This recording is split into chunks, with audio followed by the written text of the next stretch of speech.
Don in London, hello. It's August 23rd, 2009. My video is all about recovery from addiction to substance or behaviour.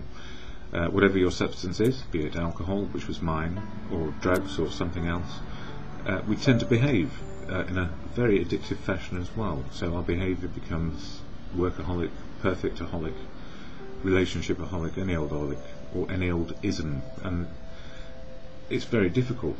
We don't know where we crossed the line, but somehow some of us do cross the line. And for me, I reckon it was the first drink that did the damage, the very first drink I ever took, because it did take the edge off. It gave me a feeling of happiness and joy and sleepiness and all the calming effects that you can get from something which alters our mental and emotional state of being. So why do people take drugs these days, and why do people drink to excess these days? Probably because life is bloody difficult. And you know, life is difficult right now for a lot of people. I was asked a couple of questions on Facebook regarding swine flu and what I thought about it, or feel about it. What are my feelings about it? Well, I don't have any feelings about swine flu, and I don't have any feelings that I'm in a high risk category either. It's just luck of the draw, really. And I cannot change a thing to do with those, but so I feel okay about it.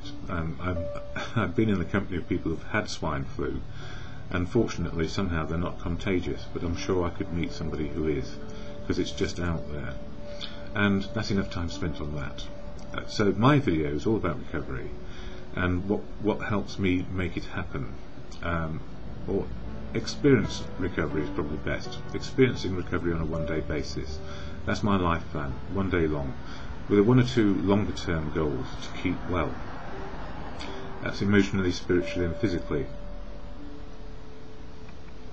And that's very much what the programme of AA is all about, Alcoholics Anonymous.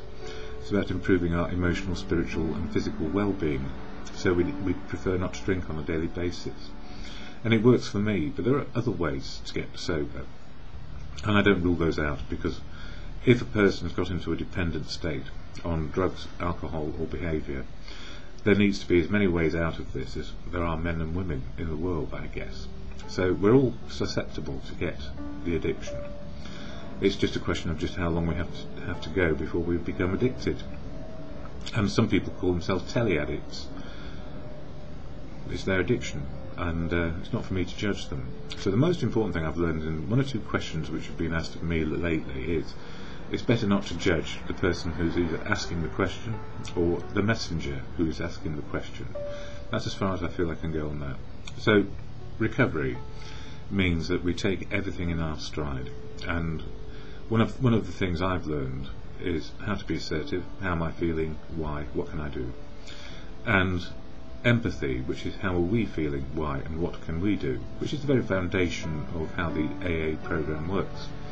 So I talk about AA, Alcoholics Anonymous, in my videos because I go there, and I don't represent it, never could, and I never will.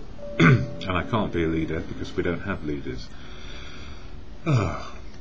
Deep sigh, thank goodness for that. So anybody who goes to AA can make up their own minds about what is right for them, and that's the gift. But nobody can tell you what to do. That's tradition one, and it sounds like anarchy. It's really quite a benign anarchy, because tradition two is about if you go to a meeting, it's your home group or a group of people you meet on a whatever basis, whatever length of time, and how often. A group runs as a group. It doesn't have one leader. But people do influence what's going on, because the group makes up its own mind how to conduct its affairs. So step one is nobody can tell you what to do, and step two is the group works together to find out how best to keep sober one day at a time. What a relief. No hierarchy, nobody in charge, and it's full of unique, authentic people, and that's the absolute gift. Unique, authentic people making their way, hopefully not trying to impose their will or their suggestions on others in a sort of, if you don't do it my way, there's a highway sort of thing.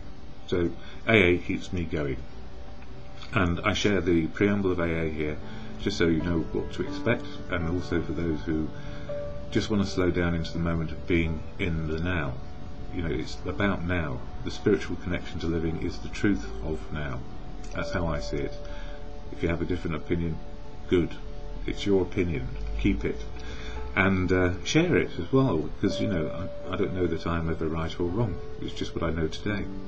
So AA, when I go to a meeting, there's a statement at the beginning. It goes like this: Alcoholics Anonymous is a fellowship of men and women who share their experience, strength and hope with each other, that they may solve their common problem and help others to recover from alcoholism.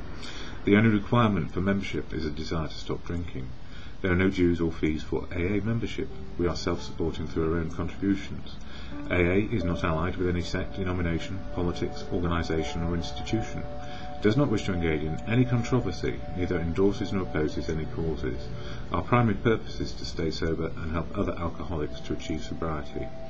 And in there, where it says primary reason for being there is a desire not to drink, and that last bit, primary purpose is to stay sober and help others to achieve sobriety. It's partly why I do these, but it's my morning reflection or meditation, and it helps me. And I went to a great meeting last night, and it was a really good meeting where somebody was very powerful in their truth, and I love it because people share their truth, and it's their opinion and belief, and it's their courage and their faith. So whatever it is, it's meant with sincerity and authenticity, and I really appreciate that. So daily reflections, which I use here, all about the 12 steps of action to change our attitude and behaviours to live soberly. And for August 23rd, it says here, bringing the message home. Can we bring the same spirit of love and tolerance into our sometimes deranged family lives that we bring to our AA group? My family members suffer from the effects of my disease. Loving and accepting them as they are, just as I love and accept AA members, fosters a return of love, tolerance and harmony to my life. Using common courtesy and respecting others' personal boundaries are necessary practices for all areas of my life. And that came up a bit yesterday. Personal boundaries are really important because quite a lot of us hug each other in the fellowship because it's just what we do, and it can be men or women, and sometimes people just don't want to be hugged, and you normally know if a person gives off that vibe, don't hug me and don't come near me, and then I do.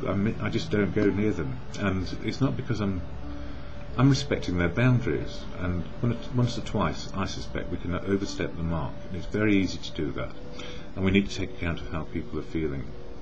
So sometimes people hug and sometimes people don't. It's just the way it is.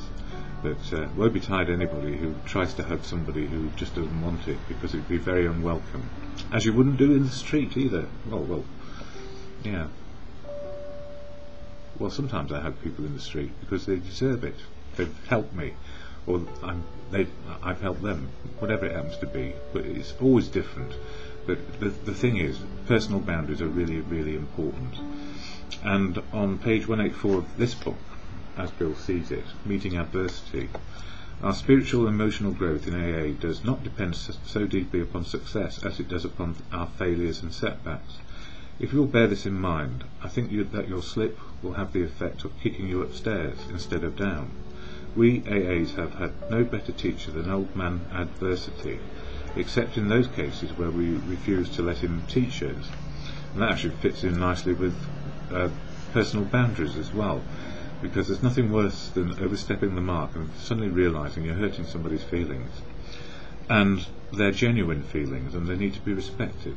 So our behaviour, we need to look at it always and make sure that we're coming from a place of good conscience and doing the right thing. Yes, the right thing is to tell the truth and be a part of truth, and the spiritual connection is now. So now and then we fall, it says here, then all of us fall under heavy criticism. When we are angered and hurt, it's difficult not to retaliate in kind. Yet we can restrain ourselves and then probe ourselves, asking whether or not our critics were really right. If so, we can admit our defects to them. This usually clears the air for mutual understanding, unless somebody else is being absolutely judgmental, in which case you're wasting your time. Leave people be, let them be themselves. So the serenity prayer which keeps me on my path of trying to be right with the world and myself. God, grant me the serenity to accept the things I cannot change, courage to change the things I can, and the wisdom simply learning the difference on a daily basis.